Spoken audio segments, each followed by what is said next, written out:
द्रौपदी ने कहा भैया दुर्योधन, जब आपको ठौर का पता नहीं है, आखिर है तो अंधे का औलाद अंधे है। यह बात दुर्योधन के दिल में तीर के समान लगा। अटक पड़ा दुर्योधन, उनकी बात पर अटक पड़ा दुर्योधन। शकुनी संग सलाह की, शकुनी उनके मामा था। पाती लिखा युधिष्ठिर को, पाती लिखा युधिष्ठिर को, जुआ खेलने ललकारे हैं। पाती लिखा युधिष्ठिर को, पाती लिखा युधिष्ठिर को, जुआ खेलने ललकारे। हे भैया, युधिष्ठिर को पत्र लिखा कि हे भैया युधिष्ठिर, आप हमारे राज्य में आइए हस्तिनापुर में, और हम लोग सब भाई मिलकर के बहुत दिन से जुआ नहीं खेले हैं।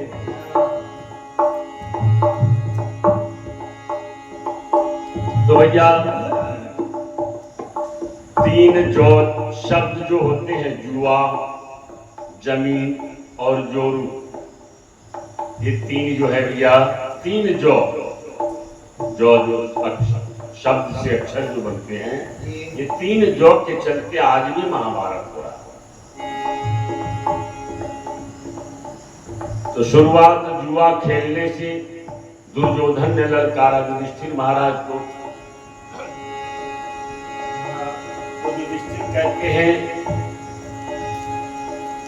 कर्तव्य नहीं है नर नारी का, कर्तव्य नहीं है नर नारी का, जुआ खेलना अनर्थ है। कर्तव्य नहीं नर नारी का, जुआ खेलना अनर्थ है। अरे कुरुराज ने पापी में ये, कुरुराज ने पापी ये, मुझको ही धिक्कारा है। कुरुराज ने पापी है, मुझको ही धिक्कारा है। कुरुराज ने पापी है, मुझको ही धिक्कारा। कुरुराज ने पापी है, मुझको ही धिक्कारा है। कुरुराज ने पापी है, मुझको ही धिक्कारा है। भैया युधिष्ठिर कहते हैं कि नर नारी का कर्तव्य नहीं है कि वो जुआ खेले,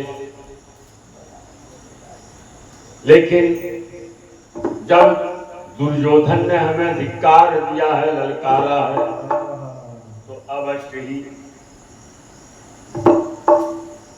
मैं जुआ खेलूंगा और वहां पर जाऊंगा। सोच करके युधिष्ठिर ने मन में ये स्वीकार किया। सोच करके युधिष्ठिर ने मन में यह स्वीकार किया।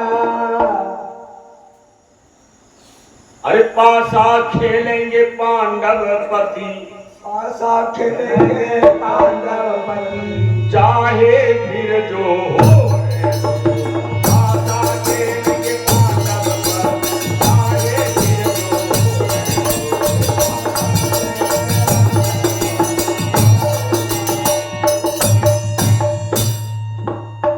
भैया मन में स्वीकार किया और चले गए इंद्रप्रस्थ से भैया हस्तिनापुर की ओर। और जब वहां गए तो दुर्योधन ने बहुत बड़ी सुंदर से आव भाव भगत किया, सेवा सत्कार किया, बड़े प्यार से अपने पांचों भाई को बिठाया। और भैया जुआ का चौसर लगा दिया। मामा शकुनी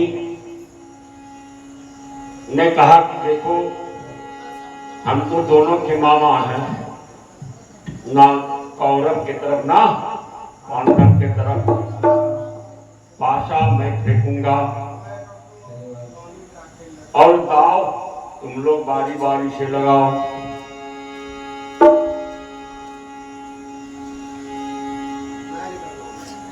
युधिष्ठिर महाराज ने कहा भैया पहले आप ही दाव लगाइए, क्या लगाते हैं?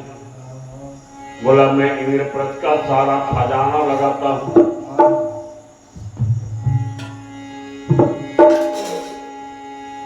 तो दुर्योधन ने भी कहा कि ठीक है भैया, अगर हार गए तो इंद्रप्रस्थ मेरा होगा।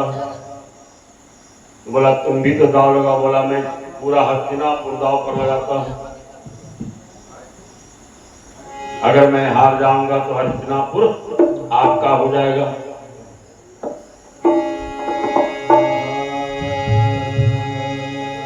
लेकिन भैया पासा फेंकने में शकुनी मामा बहुत माहिर थे। खजाना हरी गज उठ हाथी हरी, हारी गयो धन सारे। खजाना हरी गज उठ हरी, हारी गयो धन सारी। अरे सिंधु हरे राजधानी हरे, सिंधु हरे राजधानी हरे। अरे हारी गयो द्रौपदी नारी। सिंधु हरे अरे हारी गयो द्रौपदी नारी। सिंधु हरे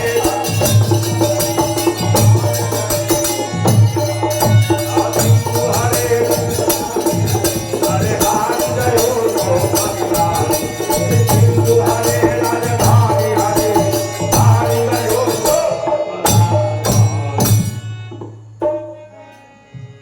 भैया घोड़ा हाथी ऊंट खजाना सिंधु राजधानी सब कुछ हार गए भैया।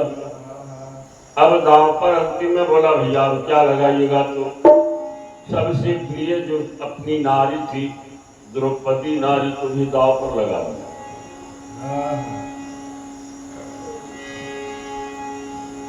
नकुल हरे सहदेव हरे,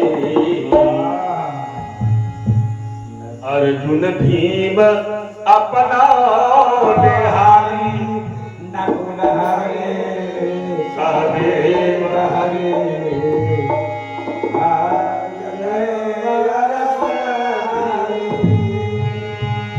ये के पर नाही माने, हारी गए द्रौपदी नारी।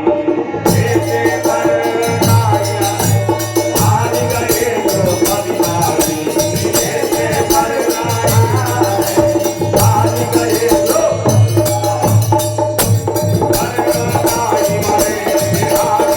द्रौपदी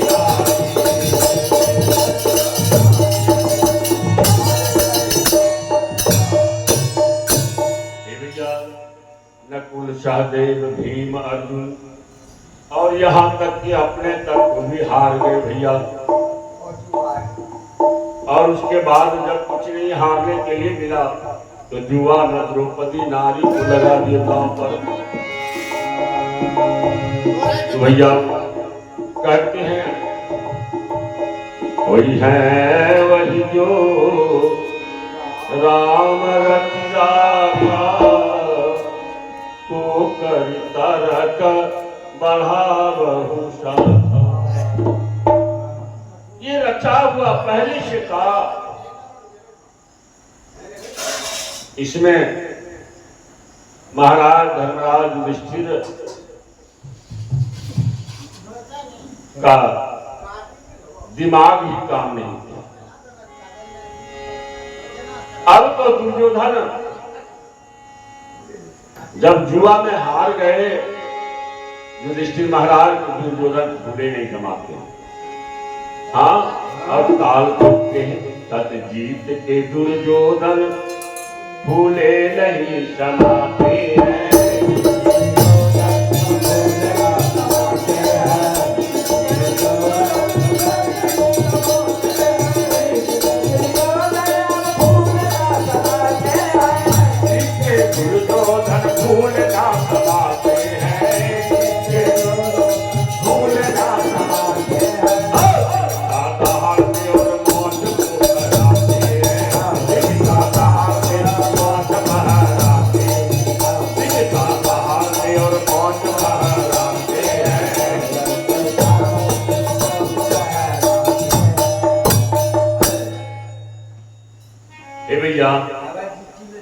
अब मोच पर ताव देते हैं और शिंगशा दहाड़ते।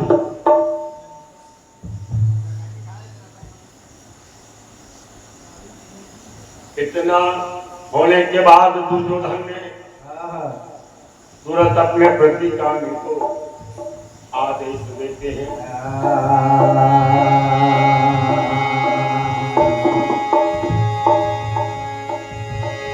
जो प्रतिकामी रनिवास में द्रौपदी को सभा में चलाओ। प्रतिकामी रनिवास में द्रौपदी को सभा में चलाओ और मेरी जंघा पर बिठाकर, अरे मेरी जंघा पर बिठाकर मेरी रानी से बनाओ।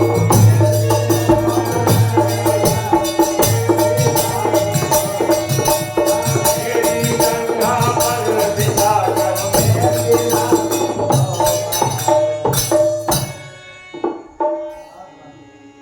मेरी प्रतिकामी, जाओ जल्दी से रनिवासा में द्रौपदी है, उससे जल्दी से उठा करके ले आओ। सुनत प्रतिकामी चले गए रनिवास, कर जोड़ी बोले द्रौपदी से शिरता बदानौरा।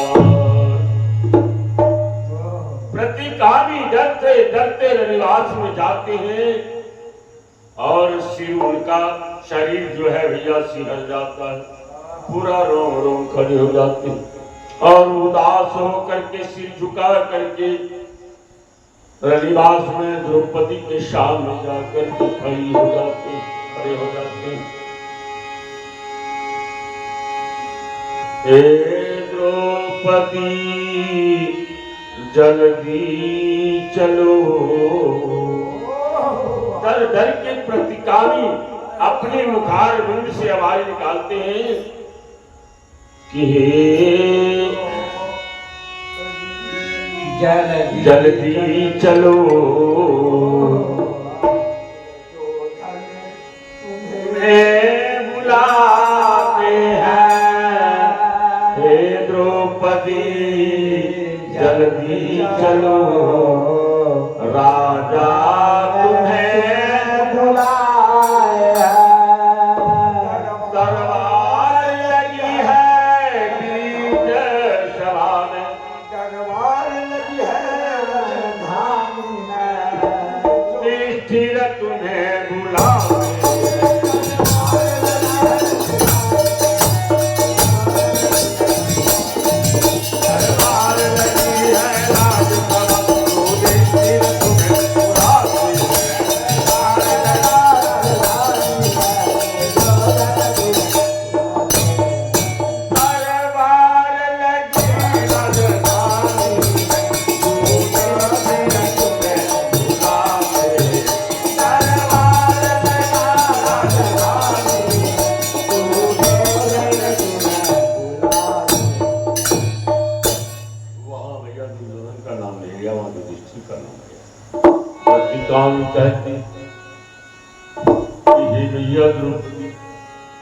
आज राज्यसभा में राजा आपको बुला रहे हैं। इतना सुनते ही द्रौपदी ठिठक जाती है और प्रतिकामी से कहती है, सुन करके बचन द्रौपदी कारण किया बुलाते हैं, सुन करके वचन द्रौपदी कारण किया बुलाते हैं। सत्य कहो या मजाक है, सत्य कहो या मजाक है, अब मुझको क्यों भुलवाए हैं। सत्य कहो या मजाक है, मुझको क्यों भुलवाए हैं। सत्य कहो या मजाक है, मुझको क्या बुलाए। सत्य कहो या मजाक है, मुझको क्या बुलाए। सत्य कहो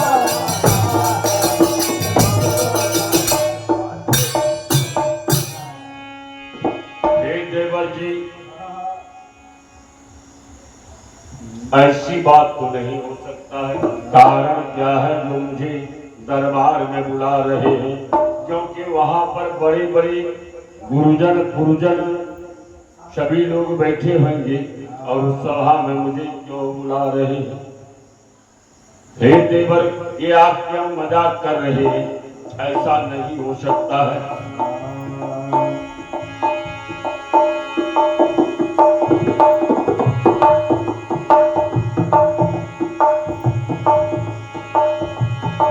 बोले दूत संहारत आंसू, आँखों में भर पानी है, आँखों में भर पानी है। बोले दूत संहारत पानी, आँखों में पानी है, आँखों में पानी है।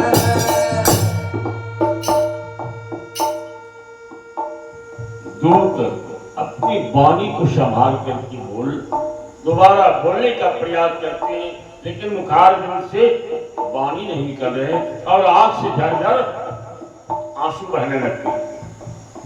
भैया, हे भाभी,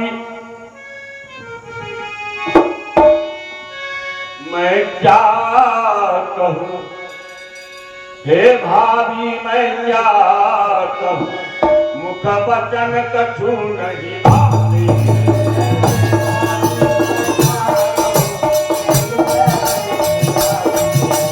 हे भाभी, मैं क्या कहूँ? मुख वचन कछु नहीं आते। हे भाभी, मैं क्या कहूँ? मुख वचन कछु नहीं। हे भैया,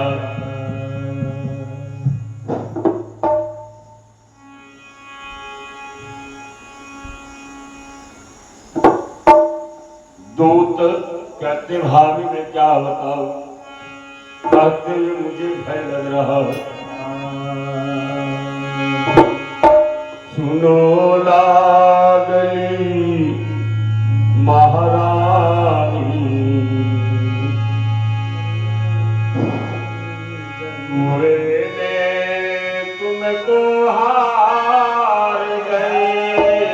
सुनो लाडली महारानी, जुए में तुमको हार गए। अरे रानी पानी बनाने दुर्योधन, रानी को बांधी बनाने दुर्योधन, तुमको सभा में बुलवाए।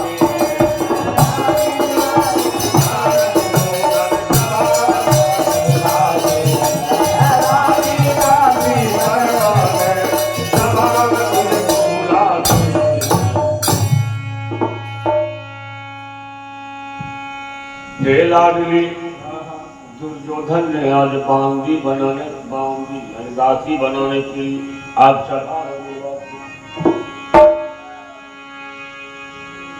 सुन करके दर्द वचन, सुन करके दर्द वचन सिसक सिसक रोती है। सुन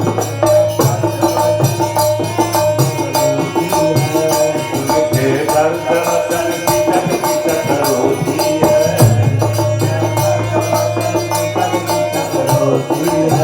सुन के दर्द वचन सिसक सिसक रोती है। सुन के दर्द वचन सिसक सिसक रोती है। सुन के दर्द वचन सिसक सिसक रोती है। सुन के दर्द वचन सिसक सिसक रोती है।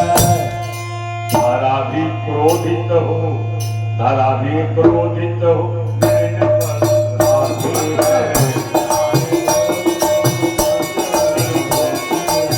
धरा भी क्रोधित हो, आंसू बदन धोती है।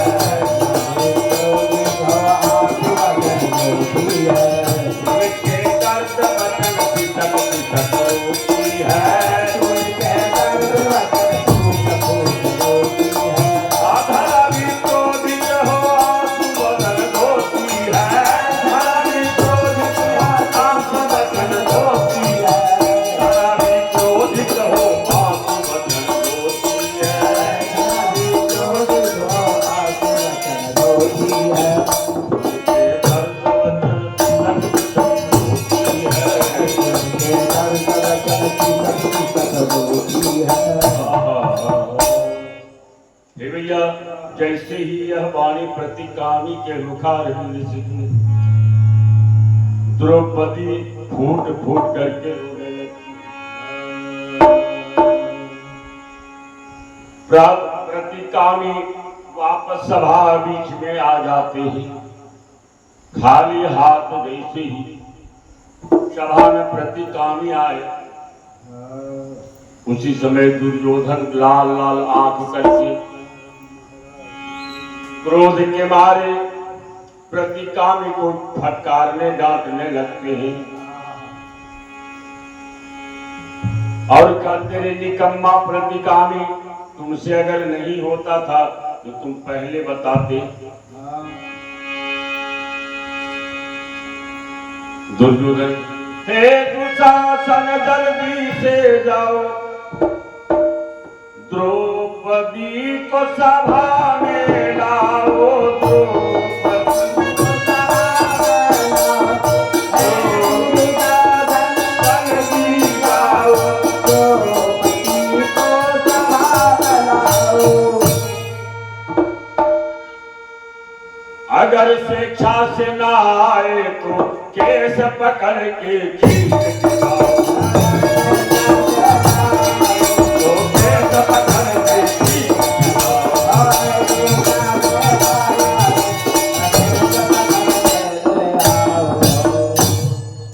हे दुशासन, जल्दी से जाओ, अगर स्वेच्छा से नहीं आना चाहे तो केश पकड़ करके उसे खींचते हुए लेकर जाओ।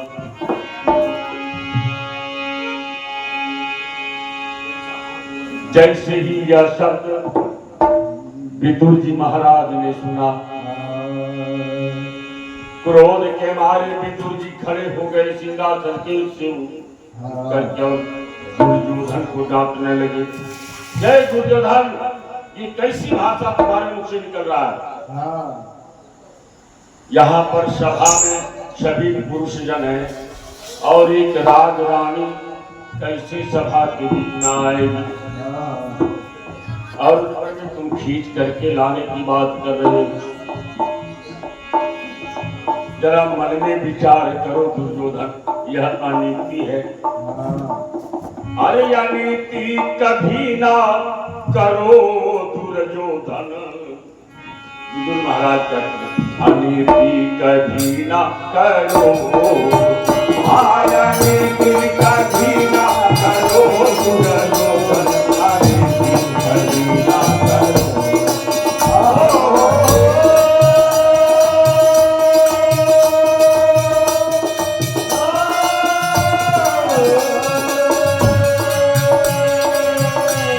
अनीति कभी ना करो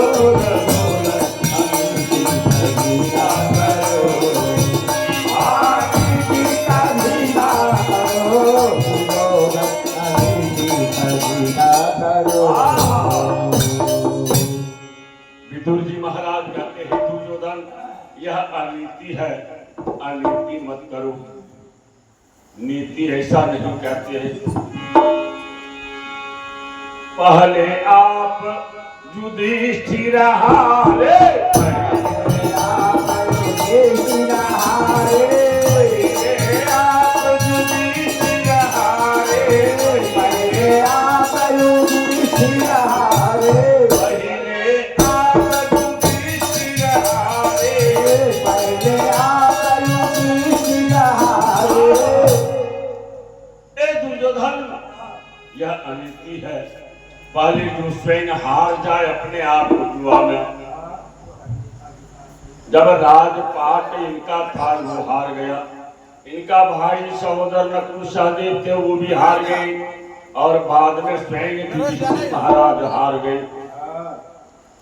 जब पहले युधिष्ठिर हार गए, अरे तापर नारी हारी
उसके बाद नारी को हरे हैं। ये कहाँ का रिवाज है? जब अपने आप हार गए तो नारी पर इनका क्या अधिकार रहा? अरे हारे हुए को क्या कहा